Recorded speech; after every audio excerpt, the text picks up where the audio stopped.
नमस्कार श्रोते हो, रेडिओ जयंतच्या आनंदी कट्ट्यावर मी अनुराधा आपणा सर्वांचं मनपूर्वक स्वागत करते. श्रोते हो, आजच्या आनंदी कट्ट्यावर दीप्ती जोशी यांनी शेअर केलेली एक पोस्ट. व्यासपीठावर बसलेल्या डॉक्टर राजेंद्र प्रसादांची नजर रांगेतल्या एका खुर्चीकडे वारंवार जात होती. चटकन उठावं, व्यासपीठाच्या पायऱ्या उतरून पहिल्या रांगेतल्या त्या खुर्चीपर्यंत जावं, त्या खुर्चीवर बसलेल्या त्या तपस्वी महर्षीला वाकून वंदन करावं, असं त्यांच्या मनात पुन्हा पुन्हा येत होतं. पण हे करण्यासाठी नेमका कोणता क्षण पकडावा हे त्यांच्या लक्षात येत नव्हतं. त्या समारंभात कुठलाही व्यत्यय न येता राष्ट्रपती पदाची प्रतिष्ठा सांभाळून त्यांना हे सारं करायचं होतं. समारंभ होता पुण्यात फर्ग्युसन विद्यालयात. महाविद्यालयानं 75 वर्षाची वाटचाल पूर्ण केल्याबद्दल एक मोठा समारंभ आयोजित केला होता. त्यासाठी भारताचे राष्ट्रपती प्रमुख पाहुणे म्हणून उपस्थित होते. डॉक्टर राजेंद्र प्रसाद भाषणासाठी उठले, पण ते तेव्हा माईककडे न जाता व्यासपीठाच्या पायऱ्या उतरू लागले. तेव्हा मात्र सारेच बुचकुळ्यात पडले. राष्ट्रपती खाली उतरले, चालत चालत पहिल्या रांगेतल्या त्या विशिष्ट खुर्चीपर्यंत गेले आणि तिथे बसलेल्या त्या वयोवृद्ध व्यक्तीला त्यांनी वाकून नमस्कार केला. ती व्यक्ती कोण आहे हे तिथे हजर असलेल्या प्रत्येकाला माहीत असल्यानं तमाम पुणेकर जनतेनं राष्ट्रपतींच्या या कृतीला पुन्हा एकदा टाळ्यांचा गजर करून मनमुराद दाद दिली. कारण ती व्यक्ती म्हणजे दुसरं तिसरं कुणी नव्हतं, तर साक्षात अण्णा होते. अण्णा म्हणजेच महर्षी धोंडो केशव कर्वे, खरेखुरे क्रियाशील सुधारक. महर्षी कर्वे म्हणजे सेवामूर्ती. वयाची 70 ओलांडल्यानंतर हा आधुनिक व्यास आपल्या शिक्षण संस्थांना देणग्या मिळवण्यासाठी इंग्लंड, अमेरिका, जर्मनी, जपान या देशाच्या दौऱ्यावर निघाला होता, आगबोटीच्या खडतर प्रवासानं.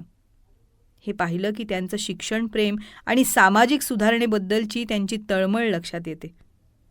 खरं तर महर्षी कर्वे केवळ वाचावीर नव्हते, ते कर्मवीर होते.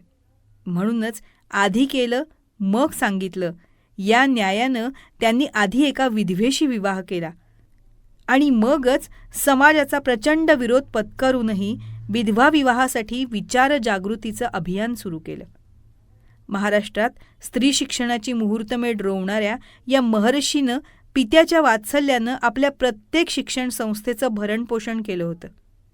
फर्ग्युसन कॉलेजात लोकमान्य टिळक गणिताचे अध्यापन करत असत. चळवळींमुळे त्यांना फर्ग्युसन कॉलेजमधून बाजूला व्हावं लागलं. तेव्हा ती जागा महर्षी कर्वेंना मिळाली. टिळकांचा वारस म्हणून कर्वे यांनी फर्ग्युसन कॉलेजमध्ये सलग 23 वर्ष गणिताचं अध्यापन केलं. पुण्यातल्या SNDT विद्यापीठाचे ते संकल्पक, संस्थापक, संघटक होते.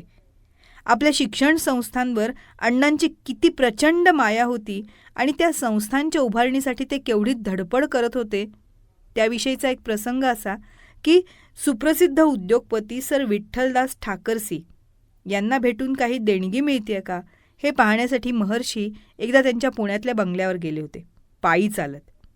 पर्वतीच्या बाजूला त्यांचा बंगला.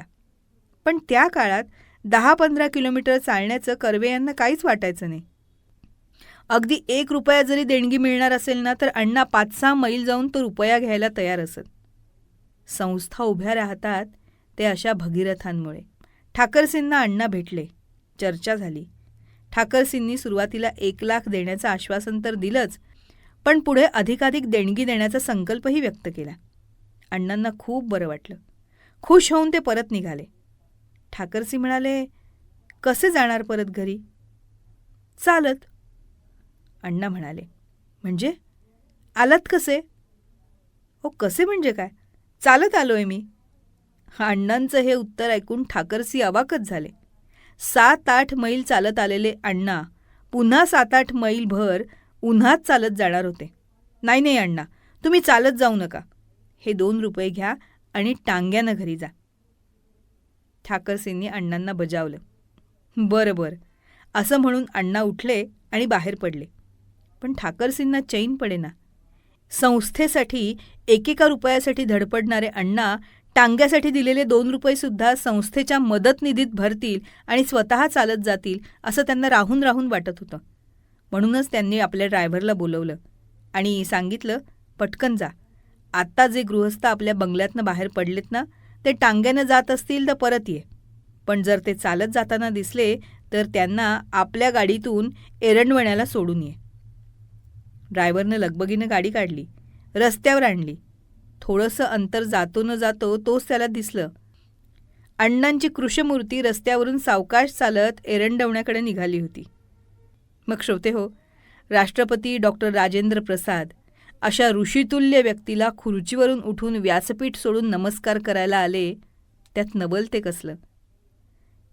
त्यावेळी महर्षी कर्वे यांचं वय होतं 101 आणि नुकताच त्यांना भारतरत्न पुरस्कार मिळाला होता. बर्लिनमध्ये साक्षात आईन्स्टाईनला भेटणारा हा पहिला महाराष्ट्रीयन महापुरुष होता. श्रोते हो, भारतरत्न महर्षी कर्वे यांच्या या ज्ञानदानाच्या तळमळीला, त्यांच्या कार्याला मानाचा मुजरा. तेव्हा श्रोते हो, हा होता आनंदी कट्ट्यावरचा आजचा सुंदर विचार. तुम्हाला तो कसा वाटला याविषयीची तुमची कमेंट बॉक्समध्ये नक्की लिहा. आणि त्याचबरोबर रेडिओ जयंतचे दर्जेदार कार्यक्रम ऐकण्यासाठी रेडिओ जयंत लाईक करा, शेअर करा आणि सबस्क्राईब करा. रेडिओ जयंतचं सबस्क्रिप्शन फ्री आहे. आणि त्याचबरोबर नोटिफिकेशनसाठी बेल आयकॉनवर क्लिक करायला सुद्धा विसरू नका.